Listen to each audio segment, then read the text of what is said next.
सभी पक्षी जोरों शोर से मुकाबले के दिन की तैयारी कर रहे थे। जंगल में हर जगह यही बात हो रही थी। अरे भाइयों, सुनते हो? सुना है हमारी रानो बहन के मुकाबले में गोरी खाना पकाएगी। ये मुकाबला शुरू होने से पहले ही खत्म हो गया। इतने में गोरी कवि वहां आ जाती है। मिठू, क्या कहा तुमने? लगता है हारने के डर की वजह से गोरी को सुनना भी कम हो गया है। अभी तैयार रहो गोरी, तुम्हारी बहुत इज्जत अफजाई होने वाली है। तुम्हारे मुंह में खाक। मिठू, तुम तो वैसे भी उस रानो चिड़िया के दोस्त हो, तुम तो उसी की तरफदारी करो। देखो गोरी बहन, मैंने तो यही कहा कि इज्जत अफजाई होगी। अब तुम खुद ही इतनी समझदार हो कि तुम्हें पता है कि कौन सी इज्जत अफजाई होगी तुम्हारी। मोटी चोंच वाले मिठू, हंस लो, आज का दिन है तुम्हारे पास, हंस लो। कल देखना सिर्फ मैं ही जीतूंगी और फिर इसी तरह मैं तुम पर हंसूंगी। ऐसे कहकर गोरी कवि वहां से चली जाती है। ये गोरी इतना यकीन से कैसे कह रही है? कहीं ये कोई चाल तो नहीं चलने वाली? क्योंकि जंगल में सबको पता है कि रानो चिड़िया से अच्छा खाना कोई नहीं बनाता। तुम ठीक कह रहे हो मिठू, ये उस दिन से ऐसे ही बोल रही है कि मैं ही जीतूं। अब क्या करें कबूतर भाई, अगर सच में इसने कोई चाल चली तो हमारी बेइज्जती हो जाएगी। चलो मिठू, रानो के घर चलते हैं, उसे इस बारे में खबर होनी चाहिए। ये ना हो वो मासूम इस चक्कर में फंस जाए। ये कालू और गोरी बहुत चालाक हैं। हाँ यार कबूतर, चलो चलते हैं। मिठू तोता और कबूतर रानो चिड़िया के घर की तरफ चले जाते हैं। दूसरी तरफ गोरी कवि अपने घर बैठी रो रही थी। सब पक्षी मेरा मजाक उड़ा रहे हैं।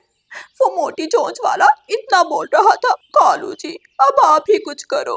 ये तो तुम्हें मुकाबला करने से पहले सोचना चाहिए था। तुम्हें भी पता है वो रानो चिड़िया है, उसकी कुकिंग पूरे जंगल में मशहूर है। अब तो जो होना था हो गया।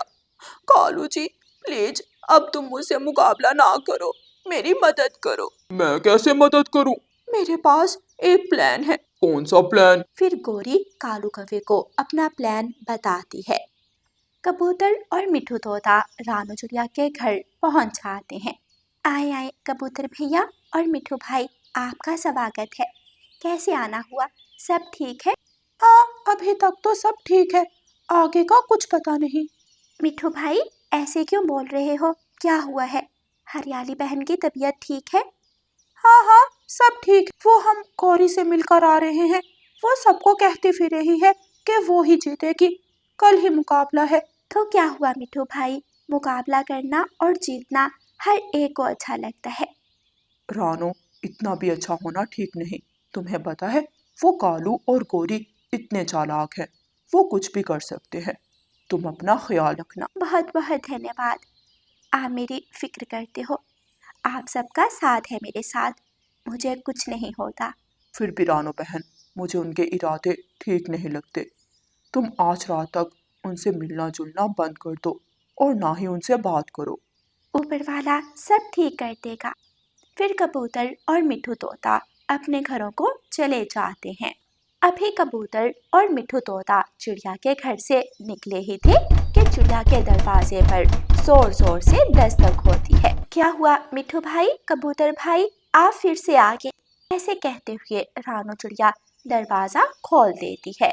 सामने कालू कौवा खड़ा था। क्या हुआ कालू भाई, तुम इस वक्त यहाँ कैसे आए? रानो, मुझे अपने घर में जगह दो। मेरी पत्नी से झगड़ा हो गया है, उसने मुझे बहुत मारा है। ये देखो, मेरा पंख भी टूट गया है। रानो चिड़िया देखती है तो सच में कालू कौवे का पंख टूटा हुआ था। अंदर आओ कालू भाई। रानो चिड़िया कालू कौवे को अपने घर के अंदर ले जाती है, उसे पानी देती है। तुम बहुत अच्छी हो रानो चिड़िया। एक मेरी पत्नी है जो हर वक्त झगड़ती रहती है। कोई बात नहीं कालू भाई, उसे गुस्सा आ गया होगा, आप ही बर्दाश्त कर लिया करो। कालू कौवा पानी का गिलास वापस करता है। जैसे ही रानो चिड़िया गिलास पकड़ने लगती है, कालू रानो चिड़िया का पंख तोड़ देता है। हाय, ये क्या कर रहे हो कालू भाई? मेरा पंख छोड़ दो, मुझे बहुत तकलीफ हो रही है। अब तुम बर्दाश्त करो रानो चिड़िया, मैं किसी सूरत अपनी पत्नी को हारने नहीं दूंगा, चाहे उसके लिए मुझे तुम्हारा पूरा पंख ही तोड़ना पड़े। कालू ये कह रहा होता है कि मानो चिड़ा आ जाता है। कालू छोड़ दो, मेरी पत्नी का पंख छोड़ दो, मैं तुम्हें जान से मार दूंगा। मानो चिड़ा ऐसा कहकर कालू कौवे को डंडे से मारता है। कालू कौवा गिर जाता है। तुम ठीक हो रानो, तुम्हें चोट तो नहीं आई? कालू ने मेरा पंख तोड़ा है, मुझे बहुत तकलीफ है। चलो डॉक्टर के पास। अभी मानो और रानो चिड़िया डॉक्टर के पास जाने ही लगते हैं कि गौरी कवि पुलिस को लेकर वहां आ जाती है। पुलिस, वो देखे मेरा पति। पकड़ लो इन दोनों को, इन्होंने कालू कौवे को मारा है। लेकिन पुलिस, इसने मेरी पत्नी पर हमला किया है। ये देखो, मेरी पत्नी का पंख तोड़ा है। हमने अपना बचाव किया है, अगर ना करते तो ये जान से मार देता। झूठ, सब झूठ। पुलिस, ये सब झूठ है। मेरा कालू पति जी तो बहुत अच्छा है, उसने तो आज तक किसी को भी तकलीफ नहीं दी। ये सब झूठ बोल रहे हैं, इन दोनों को जेल ले जाओ। गौरी, मुझे बहुत तकलीफ हो रही है, मुझे डॉक्टर के पास जाने दो प्लीज। तुम इधर से भाग गई तो मैं तुम्हें हरगिज नहीं जाने दूंगी डॉक्टर के पास। इतने में लूसी कबूतरी वहां आ जाती है। पुलिस, ये सारा ड्रामा गौरी और कालू का रचाया हुआ है। लूसी, तुम कौन होती हो हमारे बीच बोलने वाली? तुम चुप रहो। गौरी, हाँ, जैसे तुम्हारा दूसरे कौवे के साथ अफेयर चल रहा था, उस टाइम भी मैं चुप थी, अब नहीं रहना मुझे चुप।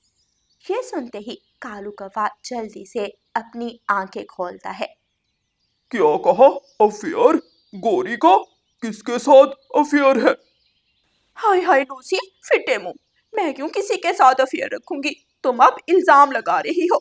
लूसी, तुम मुझे बताओ, इसका किसके साथ चक्कर है? मैं तब तक नहीं बताऊंगी जब तक तुम पुलिस को सारा सच नहीं बता देते। ठीक है, मैं बताता हूँ। फिर कालू कौवा पुलिस को सारा सच बता देता है कि कैसे चिड़िया को मुकाबले से दूर रखने के लिए उसने और गौरी ने मिलकर प्लान बनाया। प्यारे दोस्तों, इस कहानी का अगला भाग देखने के लिए कल तक इंतज़ार करें और ये वाला भाग कैसा लगा हमें कमेंट करके ज़रूर बताएं और इस कहानी को लाइक, अपने दोस्तों के साथ शेयर और चैनल को सब्सक्राइब करना बिल्कुल मत भूलना। आपका धन्यवाद। रानो चिड़िया की ऐसी कहानियाँ सुनने के लिए YouTube सर्च बार में रानो चिड़िया की कहानी लिखें या फिर ये बटन दबाकर बोलकर कहें रानो चिड़िया की कहानी। मम्मा, आज मैं और कुकू भाई दाना लेने जाएंगे। हाँ मम्मा, आज आप आराम करें, आज हम दाना ढूंढ कर लाएंगे। अच्छा जी, ठीक है, फिर ले आओ, मगर ज़्यादा दूर मत जाना। ठीक है मम्मा। कुकू और गुड़िया दाना लेने चले जाते हैं। रानो चिड़िया जानती थी कि वो अभी छोटे हैं, वो दाना नहीं ढूंढ पाएंगे, इसलिए वो घर रहकर उनके लिए खीर बनाने का इंतज़ाम करती है। मेरे बच्चे मुझे खुश करने में लगे हैं और मैं खीर बनाकर अपने बच्चों को खुश कर दूंगी। मैं जल्दी से चावल ले आऊँ।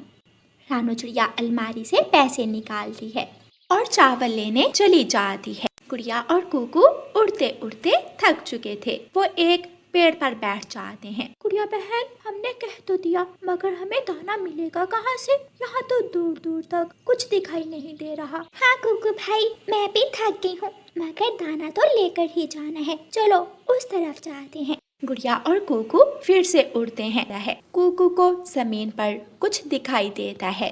दोनों बहन भाई वहाँ उतरते हैं। ये क्या है? कुकू उसे खाने लगता है तो उसकी चोंच दुखने लगती है। मेरी चोंच टूट गई, ये तो बहुत सख्त है। कुकू भाई, ये कोई खाने की चीज़ नहीं है। तो फिर ये क्या है? ये बीज है, ये मैंने अपनी किताब में देखा था। इससे पौधा बनता है और फिर उस पर फल लगते हैं।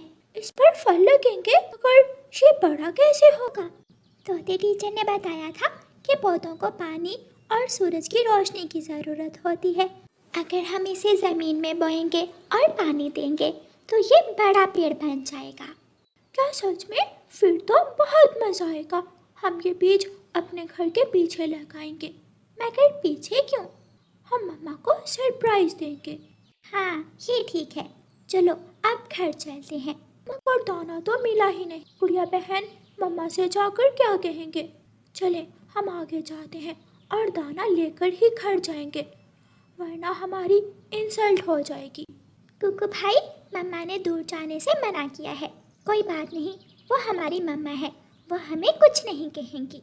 फिर गुड़िया और गुगू अपने घर की तरफ चले जाते हैं। वो अपने घर के पीछे जाकर बीज बोने लगते हैं। आप इसे पानी देना होगा। कुकू भाई, जाओ तुम घर से पानी लेकर आओ। अगर घर गया तो मम्मा तुम्हारा पूछेंगी। हाँ याद आया, गौरी आंटी के घर के बाहर एक मटका टूटा हुआ पड़ा है, जाओ तुम उसमें पानी ले आओ। कुकू जाता है और गौरी कवि के घर के सामने पड़ा टूटा हुआ मटका उठाता है और नदी की तरफ पानी लेने चला जाता है। कुकू नदी से पानी भरता है तो वहाँ गौरी कवि भी आ जाती है। ये मेरा मटका किसे पूछ कर लाए हो? गौरी आंटी, मैं अभी ये मटका वहीं रख दूंगा। रख देना, वरना तुम जानते हो मुझे। जी जी बिल्कुल। कुकू जल्दी से पानी लेकर वहाँ से चला जाता है और अपने घर के पीछे पहुँच जाता है। कुकू और गुड़िया मिलकर उस बीज को पानी डालते हैं।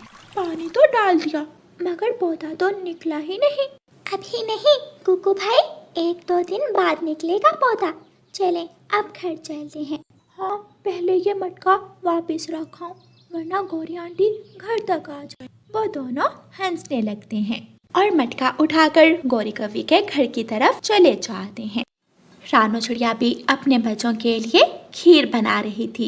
इतनी देर हो गई, बच्चे अभी तक घर नहीं आए, कहीं ज़्यादा दूर तो नहीं चले गए। खीर पक चुकी थी। रानू चिड़िया खीर को ठंडा होने के लिए पानी में रख देती है। अब मैं बच्चों को देख कर आती हूँ, ना जाने कहाँ होंगे।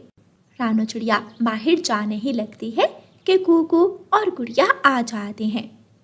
बच्चों, इतनी देर लगा दी, दाना कहाँ है? वो मम्मा हमें कुछ भी नहीं मिला।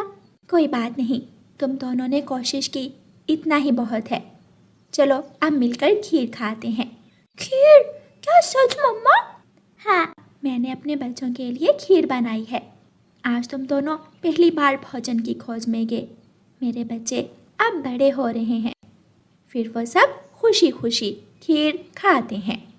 रात को गुड़िया और कुकू अपने घोंसले में लेटे बातें कर रहे थे। गुड़िया बहन, हमारा बीज कोई निकाल कर तो नहीं ले जाएगा ना? नहीं, किसी को क्या पता वहाँ क्या है। दोनों बहन भाई बातें करते करते सो जाते हैं। दूसरे दिन गुड़िया और कुकू अपने घर से निकलते हैं। वो फिर से गौरी कवि के घर के सामने से मटका उठाकर नदी पर जाते हैं। कुकू भाई, जल्दी पानी भरे, ये ना हो गौरी आंटी आ जाए। हाँ, अगर वो आ गई तो फिर से पूछेंगी। वो दोनों जल्दी से पानी भरते हैं और बीज को देने जाते हैं।